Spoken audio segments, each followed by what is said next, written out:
The wind howled like a chorus of angry spirits across the frozen valley, whipping icy needles against the orphan girl's cheeks as she stumbled blindly through knee-deep snow, her thin cloak useless against the fury of the blizzard, and behind her the faint echo of townsfolk shouting, calling her a witch, mocking her hair tangled with frost, calling her cursed as though the storm itself were a punishment she had earned. And she shivered violently, teeth chattering, each step a battle against the snow that tried to pull her down into the white oblivion. And when her foot sank into a hidden drift, she fell hard, gasping for breath. The cold biting through her thin layers like fire, despair pressing on her chest until she thought she would never rise again. Yet then she saw it. A faint flicker through the swirling gray, a glow of warmth, a light that refused to vanish, and as she crawled toward it, heart hammering, she realized it came from a figure crouched beside a fire that somehow defied the storm. A mountain man with shoulders broad as the pines, hair thick and wild, beard dusted with snow, his eyes dark but calm, studying her with a steady patience that made her feel both seen and invisible at once. And before she could speak or even ask for mercy, he extended a gloved hand toward her, motioning her closer with a gesture that was more command than invitation, yet not unkind. And as she hesitated, teeth rattling, the villagers' laughter and jeers seemed to crash against her like waves, their words echoing in her mind that she was a witch, that she had no place, that she was too small, too strange, too cursed. And for a heartbeat she almost turned back, almost allowed herself to vanish into the storm, but the warmth of the fire and the calm weight of the man's gaze pulled her forward, and she found herself kneeling before him, shivering, hands buried in the snow, the cold seeping deep into her bones. And he made no sudden moves, only slowly reached into his satchel and drew out a bundle of dry kindling, striking flint to spark a new flame, the fire roaring to life as though it had been waiting for her. And he said nothing, but his presence spoke volumes, the quiet strength of someone who had survived worse, someone who could teach her that fear was not the only path. And she felt a small ember of hope ignite alongside the fire's warmth, her lips trembling as she whispered to the wind that she did not want to die here, not in the storm, not under the scorn of the world. And the mountain man nodded, understanding more than words could convey, reaching out a hand that now offered trust rather than merely warmth. And she took it, fingers numb, clumsy, and as she rose to her feet, the snow whipped around them, forming a tunnel of white and silver. But she felt steadier, anchored by the quiet resolve of the man who had risked little for her, yet offered everything in that gesture. And he gestured to the fire again, saying simply, "Then you'll stay." And for the first time since the villagers' voices had hunted her across the frozen plains, she believed that she could survive, that she could be more than their cruel labels, that perhaps she had found a place where she was wanted, if only she dared to step into the warmth. And as she moved closer, the fire crackling and the mountain man's eyes steady, the storm seemed to lose some of its teeth. The world outside reduced to howling shadows, and she felt, for the first time in a long winter, that the night might not claim her, that a new story, one written by courage and trust rather than scorn, had begun. The snow fell harder the next morning, a relentless sheet that blurred the edges of the trees and the narrow trail, and the orphan girl's breath came in ragged clouds as she followed the mountain man through the drifts, each step a struggle, her thin boots sinking deep, the cold biting her fingers despite the gloves he pressed into her hands. And though she tried to focus on his steady pace, her mind kept replaying the villagers' words, calling her witch, cursed, unfit to walk the earth, and she flinched each time a branch cracked under the weight of snow, fearing it was an echo of their jeers. Yet the mountain man never faltered, leading her through a narrow ravine where the wind howled like wolves in pain. And he finally stopped at a hollow in the rock, gesturing for her to kneel beside a fire he had built. the flames flickering in the morning light, throwing shadows across his weathered face. And when he finally spoke, his voice low and deliberate, he said, "You must prove you can endure. That survival is more than strength of body, it is strength of spirit." And she nodded, unsure how to respond, but his eyes were sharp, scanning her small frame as though weighing her heart rather than her limbs, and he handed her a bundle of kindling, showing her how to arrange it so the flames would catch despite the damp snow, and her hands shook violently, dropping twigs into the snow more than once. Yet he did not scold, only watched, correcting with patient gestures until finally the fire took, flames roaring higher, crackling and spitting sparks into the frozen air, and she felt a surge of pride, small but fierce, a tiny victory against the weight of the cold and the memory of mocking eyes.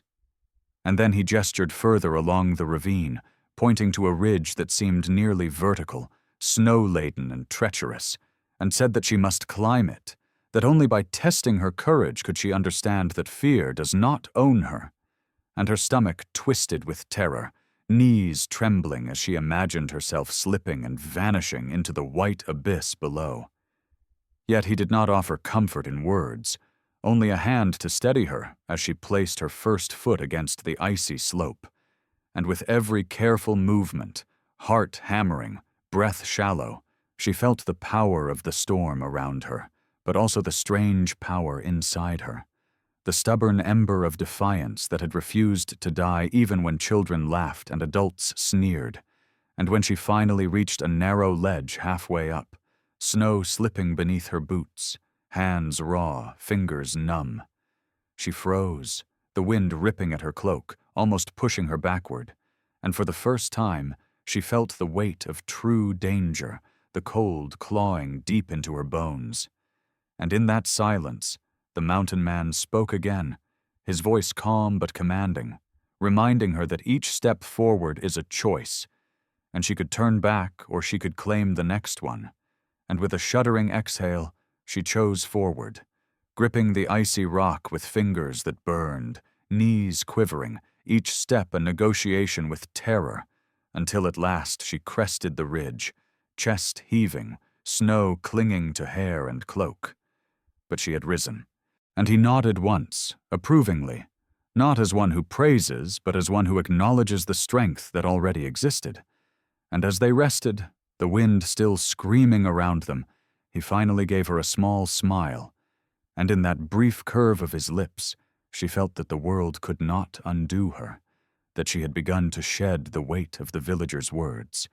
that the storm, though still furious, was no longer a cage, and she realized that in this crucible of cold and fear, the first threads of trust had woven between them, fragile yet unbreakable, and the girl who had once been called witch began to understand that she might survive not just the snowstorm, but the cruelty that had followed her all the way here, if only she held the courage to keep stepping forward. The dense pines groaned under the weight of fresh snow as the girl followed the mountain man deeper into the forest, her boots crunching over icy needles. And though the path was narrow and twisted, her eyes kept darting to the shadows between the trunks, convinced that the villagers had sent someone after her, that their cruel laughter might echo here in the hush of the woods, and the wind whipped around them, carrying the scent of pine and smoke from their fire, mingling with the sharp tang of fear that had settled in her stomach. But the mountain man moved with a confidence that seemed to command the forest itself. Boots silent, eyes scanning, knife ready at his side, and when a branch snapped, she flinched violently, heart hammering against ribs. Yet he placed a hand briefly on her shoulder, steadying, grounding her in the moment, and for the first time she realized that this presence beside her was a shield as much as a guide. Though she was still small, still fragile, still the same child mocked by strangers, and yet every careful step, every measured breath began to build a rhythm she could follow, a heartbeat that matched his own steady cadence, and as the trail twisted toward a frozen creek, the mountain man paused, lifting a hand to silence her questions, and pointed toward tracks in the snow, half-buried, fresh, unmistakably human, a sign that someone had passed by moments ago, and terror shot through her like lightning, chest tightening, and she wanted to run, to scream. But he only nodded toward the prints, saying softly that they would have to move quickly if they wished to stay ahead. That fear could be a guide if wielded carefully, and she felt herself nod, hands clenched into fists, snow melting from her gloves and running cold across her palms. And as they pressed on, a low growl split the air from somewhere nearby, startling her into a stumble, and a shadow shifted among the trees, black against white. And she froze, certain the threat was immediate, yet the mountain man's voice cut through her panic, low and calm, telling her to bend her knees, plant her feet. That movement is safety, that terror is only dangerous when it owns you. And when she followed, he led her in a crouch between thick pines, past a den where a wolf pup stared at them with curious yellow eyes. The smallest sound amplified in hush of snow-laden branches, and though she wanted to cry at the close brush with death, a small ember of courage glowed brighter with each step, a warmth that the storm outside could not touch. And as they reached a clearing where the sun struck the snow in blinding shards of light, she saw the distant shape of a cabin, smoke curling from its chimney, a promise of warmth and safety. Yet even as relief brushed her, a new tension rippled through her spine. For the prints they had followed now disappeared into the drifts ahead, and she realized that danger was not just behind them, but could be anywhere, lurking, waiting to test her. And the mountain man turned, eyes meeting hers, expression unyielding, and whispered that staying alive is more than fleeing, that it is understanding, that courage sometimes is standing still while the storm circles, and she clutched her thin cloak tighter around her, the fire from yesterday still burning within her chest, a fragile but undeniable shield. And when they finally crested the rise, the cabin came fully into view, smoke rising golden in the sun, and she understood that the next step would not just be survival against cold or threat, but a test of her trust, her resolve, the small ember of defiance she had carried through mockery and frost, now facing the unknown of human hearts inside the walls ahead. And as she and the mountain man descended toward the cabin, the wind swirling snow around their boots like a curtain of white, she realized that the forest had taught her something vital. The world could still be cruel, but courage, once sparked, is not easily extinguished. The cabin's rough-hewn door creaked as the mountain man pushed it open, and a warm, amber light spilled out into the snow, carrying the scent of pine smoke and iron from the stove. And as the orphan girl stepped inside, her frozen fingers tingling with the sudden heat. She realized the room was sparsely furnished but safe, a stark contrast to the biting wilderness outside, and the mountain man set a bundle of wood near the hearth, striking flint against steel until sparks leapt and caught, the fire crackling to life, sending shadows dancing across the walls and throwing his rugged, weathered face into sharp relief. And as she watched, she felt both awe and fear, for though he had saved her from the storm and the villagers, this man's presence was immense, a living force as steady as the mountains themselves. And when he finally gestured for her to sit on the bench near the fire, she hesitated, unsure if she had a right to such comfort.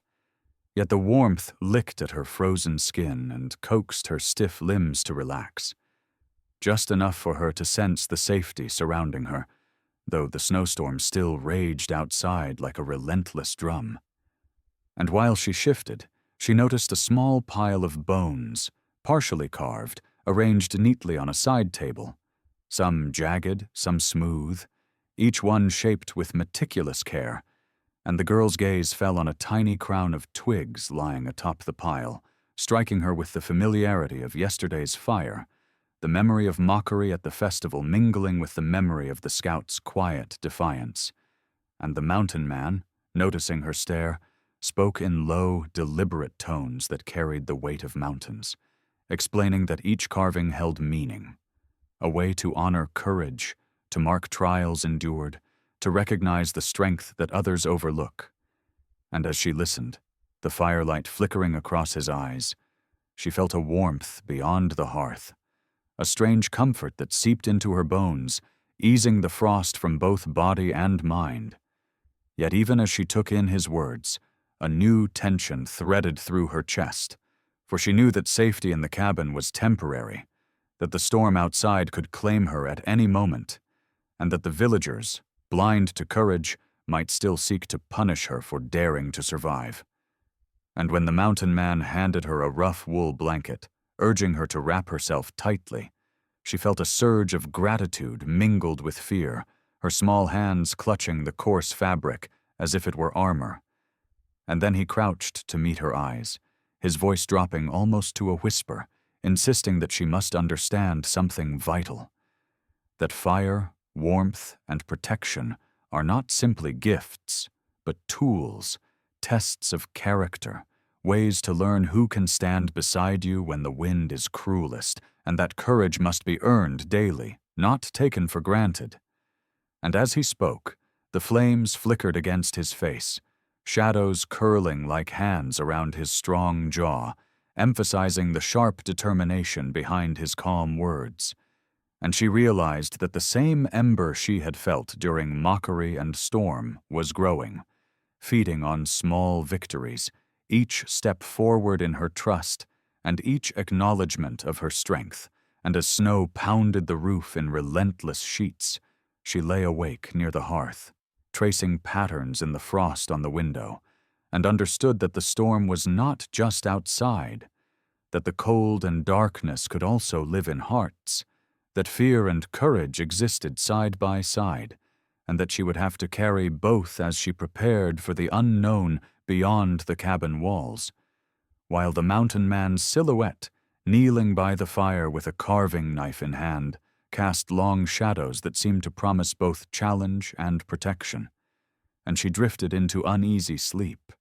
the fire warming her back, the storm still howling, and a sense of destiny settling in her chest,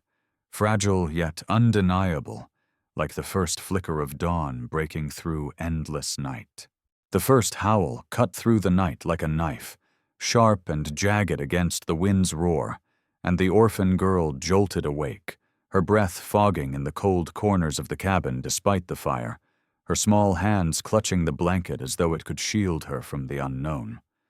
While the mountain man stirred from his sleep on the rough cot opposite her, eyes narrowing as he listened, the muscles in his broad shoulders tensing, and without a word he rose, his boots silent on the wooden floor, reaching for the rifle that leaned against the wall, its iron stock catching the firelight in glints that made Mara's heart pound with both fear and awe. And when the howl came again, closer this time, dragging a low, guttural note across the forest, the man opened the door just enough to peer out, the snow swirling like liquid silver around his tall, imposing form.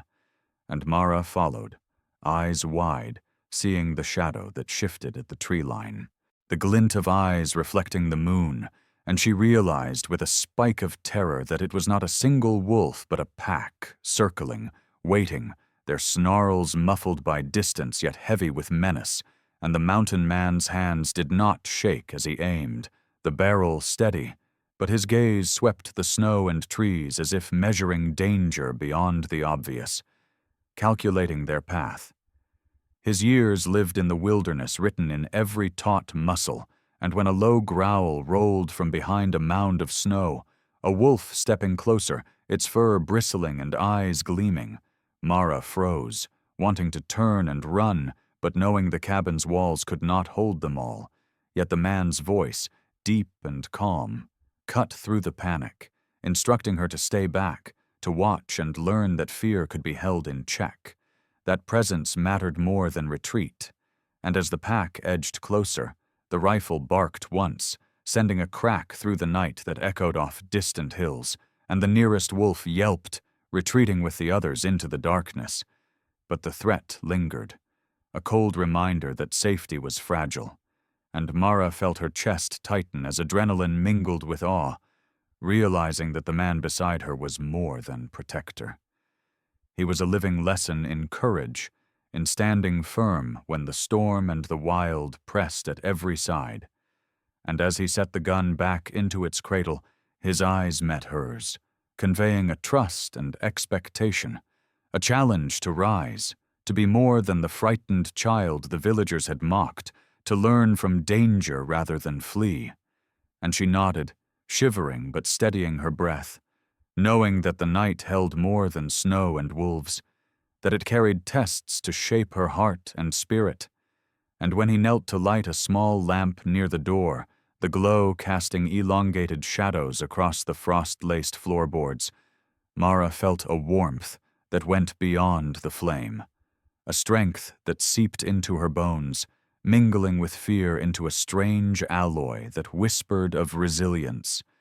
And while the snowstorm continued to rage outside, beating against the cabin with relentless rhythm, she realized the first true lesson had been delivered.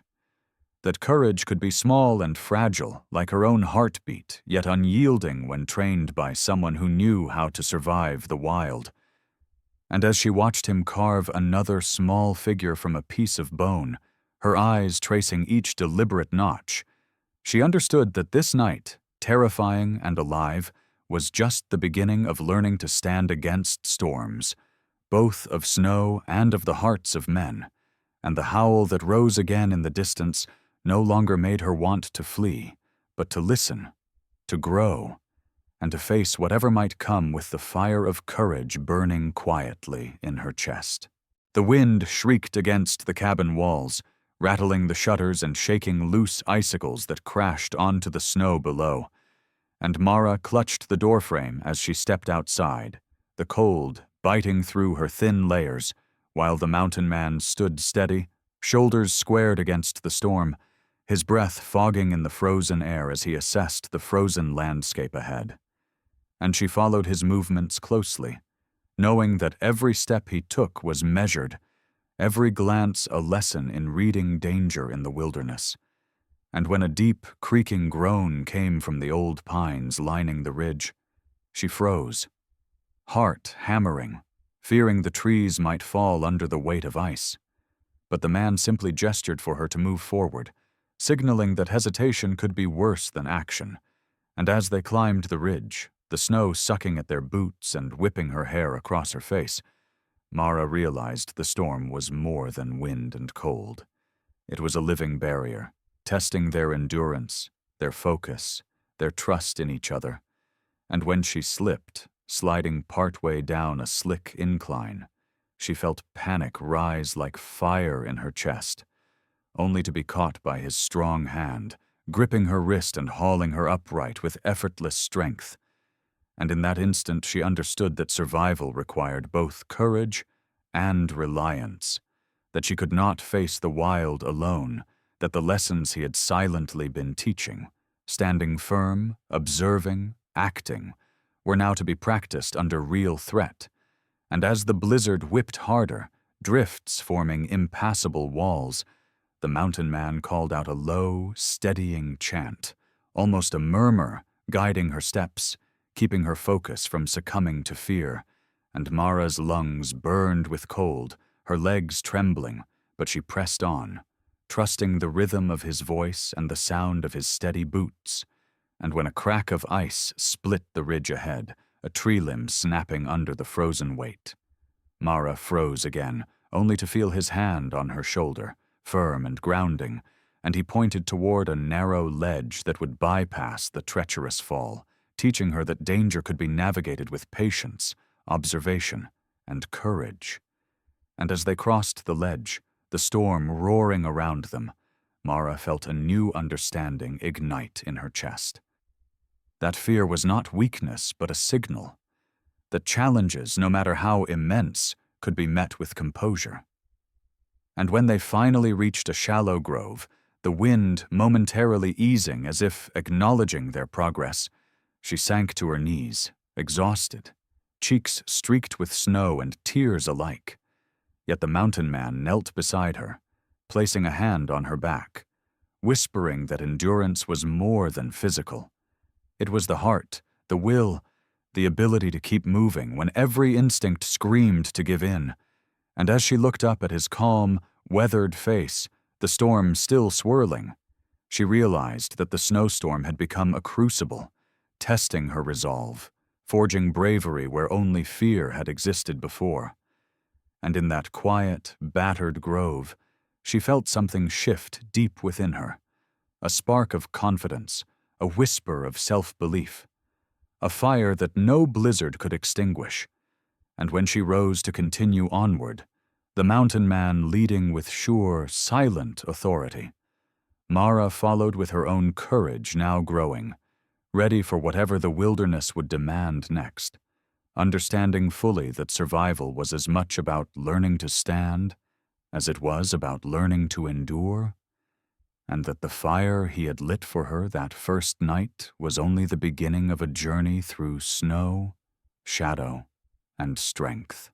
The forest seemed alive with whispers as Mara trudged through the knee-deep snow, each step sinking with a muffled thud, while the mountain man moved ahead like a shadow of certainty, his eyes scanning the white expanse for any sign of danger. And Mara's fingers, still tingling from the cold, gripped the edges of her coat as she followed,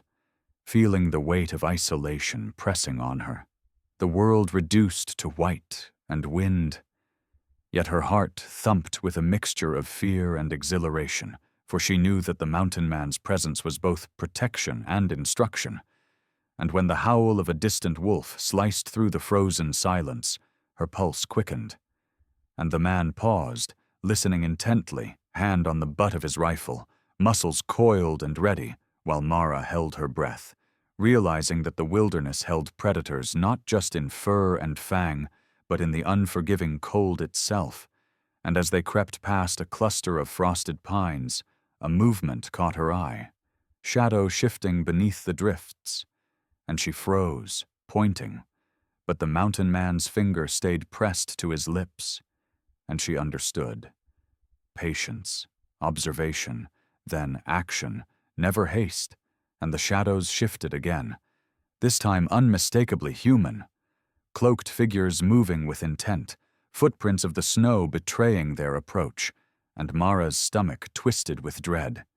Yet he signaled her to stay low, teaching her the silent language of survival, crouching beside her while he scanned the horizon, eyes sharp, noting the glint of metal catching the weak sun.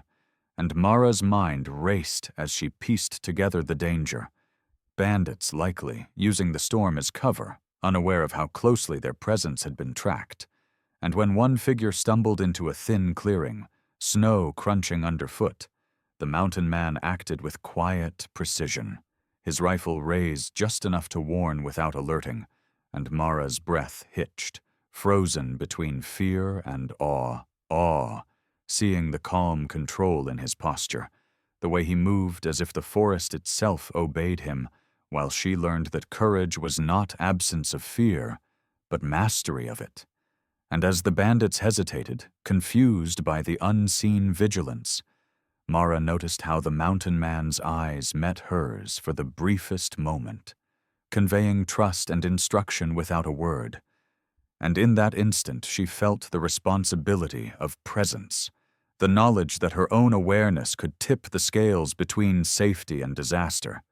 And when the figures eventually retreated, the storm swallowing their footprints quickly, she exhaled shakily, heart racing, and he placed a steady hand on her shoulder, whispering that every threat, every shadow held a lesson. And though Mara's fingers trembled and her legs ached, she felt the quiet pride of someone who had survived the unseen dangers of the snow-laden forest, learning that bravery was forged in stillness and observation, in the careful timing of action. And as they moved onward, the wind howling around them, she understood that the wilderness would always test her, but with guidance, vigilance, and courage, no shadow could intimidate her for long. And the mountain man, silent as ever, led the way, a living symbol of strength and protection in a world as beautiful as it was merciless, and Mara followed, her resolve hardening like the ice underfoot, ready for whatever new threat the snowstorm would reveal next. The blizzard had grown merciless, snowflakes like needles biting through Mara's coat as she stumbled beside the mountain man, their breath steaming in the frozen air, and though exhaustion clawed at her limbs, she refused to let herself fall behind, driven by the instinct that had kept her alive through countless trials. While the man moved steadily, his boots carving paths through the drifts, every step measured, every glance towards the shifting white revealing his constant vigilance, and when a gust of wind nearly knocked her off balance, he caught her elbow without a word, anchoring her to the world, his eyes dark with concern, yet calm with authority, and as they reached a small clearing, she saw smoke curling faintly through the falling snow, a promise of warmth and shelter. And the man knelt, gathering dry twigs and kindling with hands hardened by years of survival. His movements sure and unhurried even as the wind tried to snatch the materials away, and Mara crouched nearby, shivering, trying to mimic his actions, realizing that each small spark required patience, attention, and respect for the elements. And when he struck flint to steel, the sparks danced, catching on the dry fibers, and she felt hope flare in her chest, a fragile yet insistent flame against the storm. And as the fire caught, the mountain man's hands cupped the growing heat, guiding it, nurturing it, until it leapt into a small but steadfast blaze, and Mara felt the warmth seep into her frozen limbs, relief washing over her even as she stayed alert, knowing that fire drew attention as well as comfort, the smell of smoke mingling with the crisp winter air, carrying with it both promise and risk. And as she huddled close, she noticed the mountain man's gaze sweeping the tree line, alert to every movement, every shadow, teaching her that safety was never granted, only earned through vigilance, patience, and awareness. And when he finally spoke, his voice low yet carrying authority, he told her that she could stay here, warmed by the fire and protected by his presence. Or she could turn back into the storm, risking everything to return to the world that had mocked her. And Mara's heart pounded with the weight of the choice, the knowledge that the storm outside mirrored the one within her, that fear and courage intertwined in every decision. And she realized that staying meant accepting trust, protection, and the possibility of a new beginning, while leaving meant proving her independence but courting danger beyond measure. And as she looked into the flickering flames, the warmth reflected in her eyes, the mountain man waiting patiently. She understood that this was more than survival. It was a lesson in trust, in choosing wisely when the world offers both threat and sanctuary. And with a deep, shivering breath, she stepped closer, placing herself in the circle of heat and protection, feeling the first true sense of belonging in months while the storm raged beyond, fierce and relentless, and the fire between them crackled like a heartbeat, steady and unwavering, and the mountain man finally nodded, satisfaction flickering across his weathered features. And in that moment, Mara knew that she had chosen to stay, not out of fear, but because she had recognized the rare strength in surrendering wisely.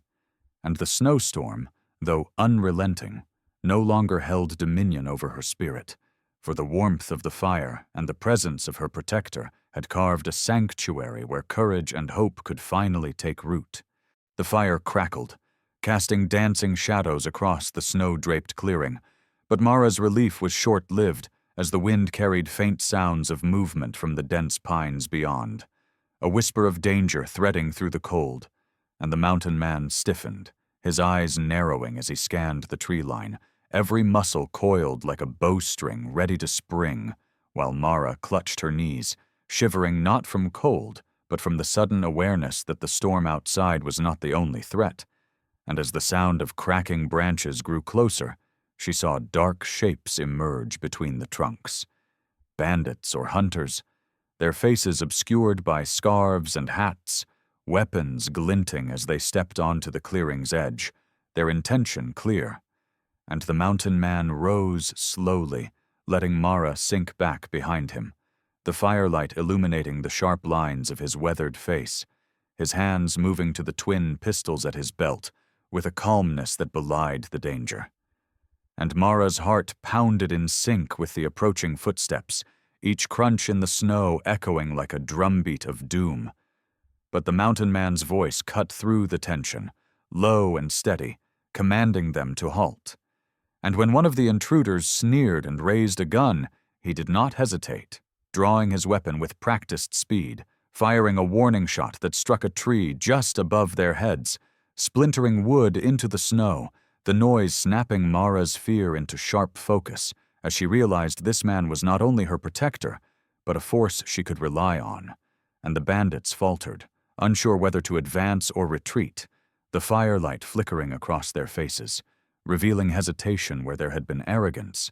and Mara could feel the snow crunching beneath the intruder's boots as they exchanged glances,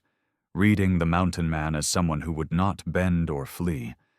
And for a heartbeat the world held its breath. The storm muted by tension, the crackling fire the only rhythm of life between predator and prey. And then, with a swift motion, the mountain man gestured for Mara to step back, shielding her while he advanced, pistol raised, his steps deliberate, echoing authority with every strike in the snow. And when he came within striking distance, he spoke again. Words clipped, commanding, warning them that any attack would cost more than they could endure. And Mara, crouched behind him, saw the balance of power shift, felt the pulse of courage spreading from him into her own veins, her fear tempered by awe. And as the intruders hesitated, one stepping too close, a shot rang out. Not from him, but a sudden crack of the storm itself as a limb fell, startling the men, and the mountain man seized the moment, advancing further, forcing them toward the edge of the clearing, snow spraying with each step, the wind whipping the loose powder around their faces, blinding them momentarily. And Mara realized how intertwined the storm, the fire, and her protector's skill were, creating a theater of survival and authority that left no room for defiance. And when the last figure finally turned, retreating into the shadows, the mountain man's pistol lowered slowly, his eyes sweeping back to Mara, checking for her safety. And she felt her chest rise and fall with newfound courage. The threat gone, but the lesson indelibly printed. The world was harsh, but with someone steady beside her, she could face even the darkest shadows. And as she moved closer to the fire, the flames seemed to grow warmer, brighter, a symbol that even in the frozen wilderness, safety and hope could exist when courage and trust intertwined. And Mara wrapped her arms around herself, knowing that tomorrow the snow would still fall, the wind would still bite. But she had learned the strength of standing with another, and the mountain man's calm presence promised that she would never face it alone again. Morning light crept over the jagged horizon, the snow sparkling like a million tiny stars as Mara stirred beside the fire that the mountain man had kept alive through the long, bitter night. And as she rose, stretching stiff limbs that still ached from cold and fear, she saw him kneeling beside the embers, adding fresh kindling with careful hands, the warmth radiating outward, melting the frost from her fingers and from her doubt. And when she looked into his eyes, dark and steady like the depths of the forest,